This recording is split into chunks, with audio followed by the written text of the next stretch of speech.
بسم اللہ الرحمن الرحیم۔ السلام علیکم ورحمۃ اللہ وبرکاتہ۔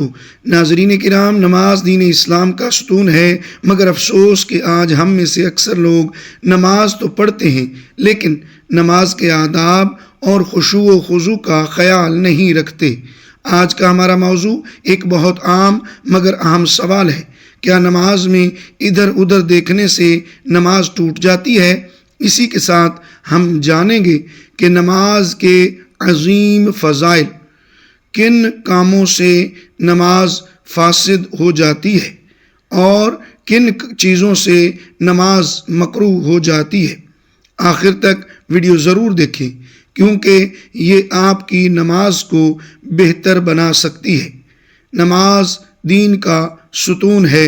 ترمذی شریف۔ نماز گناہوں کا کفارہ ہے۔ حدیث: 5 وقت کی نمازیں ایسے ہیں جیسے کسی کے دروازے پر نہر ہو اور وہ دن میں 5 بار اس میں غسل کرے۔ بخاری مسلم۔ نماز جہنم سے نجات ہے۔ نماز جنت میں داخلے کا ذریعہ ہے۔ نماز دل کا سکون ہے۔ حضور صلی اللہ تعالیٰ علیہ وسلم کو جب کوئی غم ہوتا تو فرماتے: اے بلال، نماز کے ذریعے ہمیں سکون دو۔ نماز میں نگاہ سجدے کی جگہ پر ہونی چاہیے۔ بلا ضرورت ادھر ادھر دیکھنا خشوع کو ختم کر دیتا ہے۔ نماز میں خشوع کی اہمیت۔ قرآن مجید۔ ترجمہ: یقیناً کامیاب ہو گئے وہ مومن جو اپنی نماز میں خشوع اختیار کرتے ہیں۔ سورۃ المؤمنون۔ خشوع کا مطلب دل کا اللہ کی طرف متوجہ ہو جانا۔ زبان، آنکھ اور جسم سب اللہ کے حضور جھکے ہوں۔ نماز صرف حرکات کا نام نہیں بلکہ اللہ جل جلالہ سے ملاقات ہے۔ نماز میں ادھر ادھر دیکھنا کیسا؟ کیا اس سے بینائی چلے جانے کا اندیشہ ہے؟ نماز اہم ترین عبادت اور قرب الہی کا ذریعہ ہے۔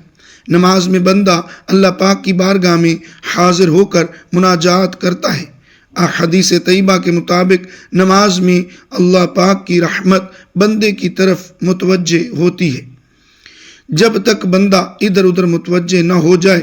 اس لیے چاہیے کہ نماز میں ادھر ادھر دیکھنے کی بجائے خشوع و خضوع سے نماز ادا کرے، اور نماز میں قصداً چہرہ پھیر کر دائیں بائیں دیکھنا، خواہ پورا چہرہ پھیرا جائے یا تھوڑا، مکروہ تحریمی و ناجائز ہے، اور چہرہ گھمائے بغیر صرف آنکھیں پھیر کر بلا ضرورت ادھر ادھر دیکھنا مکروہ تنزیہی اور ناپسندیدہ عمل ہے، اور اگر کبھی کسی صحیح غرض و مقصد کے لیے ہو تو کوئی حرج نہیں۔ اور جہاں تک بینائی چلے جانے کا معاملہ ہے تو یہ وعید دائیں بائیں نظر گھمانے کے متعلق نہیں ہے بلکہ نماز کے دوران آسمان کی طرف آنکھیں اٹھا کر دیکھنے والے کے متعلق ہے، اور نماز میں آسمان کی طرف نظر اٹھا کر دیکھنا مکروہ تحریمی ہے۔ نماز میں اللہ پاک کی رحمت بندے کی طرف متوجہ ہوتی ہے، چنانچہ سنن کبریٰ، مسند دارمی، صحیح ابن خزیمہ وغیرہ کتب احادیث میں ہے: واللفظ للأول قال رسول اللہ صلی اللہ علیہ وسلم: لا يزال اللہ مقبلا علی العبد ما لم يلتقط فإذا صرف وجهه انصرف عنہ۔ ترجمہ: رسول اللہ صلی اللہ علیہ وآلہ وسلم نے فرمایا، اللہ تعالیٰ کی رحمت بندے کی طرف اس وقت تک متوجہ رہتی ہے جب تک بندہ ادھر ادھر توجہ نہ کرے۔ جب نمازی اپنے چہرے کو پھیرتا ہے تو اللہ تعالیٰ کی رحمت بھی اس سے پھر جاتی ہے۔ سنن الکبریٰ، التشدید فی الالتفات فی الصلاۃ، جلد 2، صفحہ 37، مطبوعہ مؤسسۃ الرسالہ، بیروت۔ صحیح بخاری میں ہے: قالت عائشہ رضی اللہ تعالی عنہا سألت النبی صلی اللہ علیہ وآلہ وسلم عن التفات الرجل فی الصلاۃ فقال هو اختلاس یختلس الشیطان من صلاۃ احدکم۔ ترجمہ: حضرت عائشہ صدیقہ رضی اللہ تعالی عنہا فرماتی ہیں کہ میں نے رسول اللہ صلی اللہ تعالی علیہ وآلہ وسلم سے آدمی کے نماز میں دائیں بائیں متوجہ ہونے کے بارے میں پوچھا تو آپ صلی اللہ تعالی علیہ وآلہ وسلم نے ارشاد فرمایا یہ ایسا عمل ہے جس کے ذریعے شیطان بندے کی نماز کا ثواب اچک لیتا ہے۔ صحیح البخاری کتاب بدء الخلق جلد 1 صفحہ 580 مطبوعہ لاہور۔ مذکورہ بالا حدیث پاک کے تحت عمدۃ القاری شرح صحیح البخاری میں ہے والمعنی ان المصلی اذا التفت یمینا او شمالا یظفر به الشیطان فی ذلك الوقت ویشغلہ عن عبادہ فر بما یستہو یغلط لعدم حضور قلبہ باشتغالہ بغیر المقصود ان الاجماع علی ان الکراہیۃ فیہ للتنزیہ۔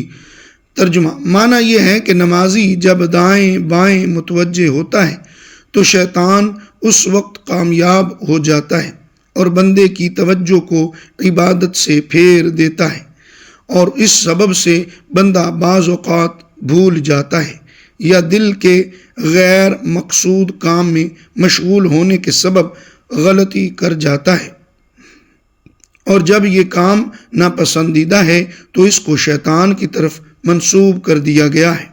اسی وجہ سے علماء کرام فرماتے ہیں کہ نماز میں دائیں بائیں متوجہ ہونا مکروہ ہے، اور اس بات پر علماء کا اجماع ہے کہ مکروہ سے مراد مکروہ تنزیہی ہے۔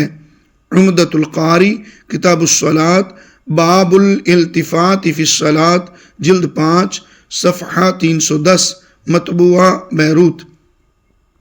فتاوی عالمگیری میں ہے وَيُكْرَهُ أَن يَلْتَفِتْ يَمْنَةً أَوْ يُسْرَةً بِأَن يَحُولَ بَعْضَ وَجْهِهِ عن القبلة فأما أن ينظر بموقع عینہ ولا يحول وجهه فلا بأس به۔ ترجمہ اور نماز میں قبلہ سے کچھ چہرہ پھیر کر دائیں بائیں متوجہ ہونا مکروہ ہے، ہاں چہرہ گھمائے بغیر ان آنکھوں سے دیکھنے میں حرج نہیں، مکروہ تحریمی نہیں۔ یوں ہی فتاوی قاضی خان میں ہے اور آسمان کی طرف آنکھیں اٹھا کر دیکھنا مکروہ تحریمی ہے۔ فتاوی عالمگیری کتاب الصلاۃ الفصل الثانی جلد 1 صفحہ 106 مطبوعہ کوئٹہ۔ بہار شریعت میں ہے ادھر ادھر منہ پھیر کر دیکھنا مکروہ تحریمی ہے، کل چہرہ پھر گیا ہو یا بعض، اور اگر منہ نہ پھیرے صرف کنکھیوں سے ادھر ادھر بلا حاجت دیکھے تو کراہت تنزیہی ہے، اور نادراً کسی غرض صحیح سے ہو تو اصلاً حرج نہیں۔ نگاہ آسمان کی طرف اٹھانا بھی مکروہ تحریمی ہے۔ بہار شریعت مکروہات کا بیان جلد 1 صفحہ 626 مطبوعہ مکتبۃ المدینہ کراچی۔ نماز میں آسمان کی طرف نظر اٹھا کر دیکھنا سخت ممنوع ہے، چنانچہ صحیح بخاری شریف میں ہے قال النبی صلی اللہ علیہ وسلم ما بال اقوام یعرفون ابصارهم الى السماء فی صلاتهم فاشتد قوله فی ذلك حتى قال لینتہین عن ذلك او لتختفہن ابصارهم۔ نبی کریم صلی اللہ تعالی علیہ وآلہ وسلم نے ارشاد فرمایا ان لوگوں کا کیا حال ہے جو نماز میں آسمان کی طرف نظریں اٹھا کر دیکھتے ہیں۔ نبی پاک صلی اللہ تعالی علیہ وآلہ وسلم نے اس معاملے میں سختی فرمائی، یہاں تک کہ فرمایا وہ لوگ اس سے باز آ جائیں یا ان کی آنکھیں اچک لی جائیں گی۔ صحیح بخاری شریف کتاب الاذان باب رفع البصر الی السماء جلد 1 صفحہ 173 مطبوعہ لاہور۔ نماز ٹوٹنے والی چند اہم چیزیں۔ نماز میں جان بوجھ کر بات کرنا، نمبر 2 زور سے ہنس دینا، نمبر 3 وضو ٹوٹ جانا، نمبر 4 قبلہ سے سینہ پھیر لینا، نمبر 5 نماز میں اتنا زیادہ حرکت کرنا کہ دیکھنے والا سمجھے نماز نہیں پڑھ رہا، نمبر 6 کسی کو سلام کا جواب دینا، نمبر 7 جان بوجھ کر کھانا یا پینا۔ یاد رکھیں ہر حرکت نماز نہیں توڑتی، لیکن زیادہ اور بلا ضرورت حرکت نماز فاسد کر دیتی ہے، وہ کام جو نماز کو مکروہ بنا دیتے ہیں، ادھر ادھر دیکھنا، کپڑوں یا جسم سے کھیلنا، بال یا داڑھی سے کھیلنا، آنکھیں بند کر کے نماز پڑھنا بلا وجہ، سستی اور غفلت کے ساتھ نماز پڑھنا، یہ کام نماز کو ضائع تو نہیں کرتے لیکن ثواب کو کھا جاتے ہیں۔ ناظرین کرام، ہم نماز کو عادت نہیں عبادت بنائیں۔ سوچیں، جس رب کے سامنے کھڑے ہیں اگر وہ ہمیں دیکھ رہا ہے تو ہم ادھر ادھر کیسے دیکھ سکتے ہیں؟ آج عہد کریں، نماز توجہ سے پڑھیں گے، ادھر ادھر نہیں دیکھیں گے، خشوع و خضوع پیدا کریں گے۔ آخر میں دعا، یا اللہ ہمیں نماز قائم کرنے والوں میں شامل فرما، ہماری نمازوں کو قبول فرما اور ہمیں نماز کی حقیقت نصیب فرما۔ آمین یا رب العالمین۔ اللہ پاک کی بارگاہ میں دعا ہے کہ اللہ پاک ہمارا خاتمہ ایمان پر فرمائے، ہمارے تمام گناہوں کو معاف فرمائے، آمین۔ محترم ناظرین، اگر ویڈیو اچھی لگی ہو تو اس کو لائک کیجئے، چینل کو سبسکرائب کیجئے اور ثواب کی نیت سے ویڈیو کو شیئر بھی کیجئے۔ کمنٹ باکس میں ہو سکے تو اللہ پاک جل جلالہ کے 99 ناموں میں سے ایک نام ضرور ٹائپ کیجئے گا۔ اگلی ویڈیو تک کے لیے اجازت دیجئے، شکریہ، اللہ حافظ۔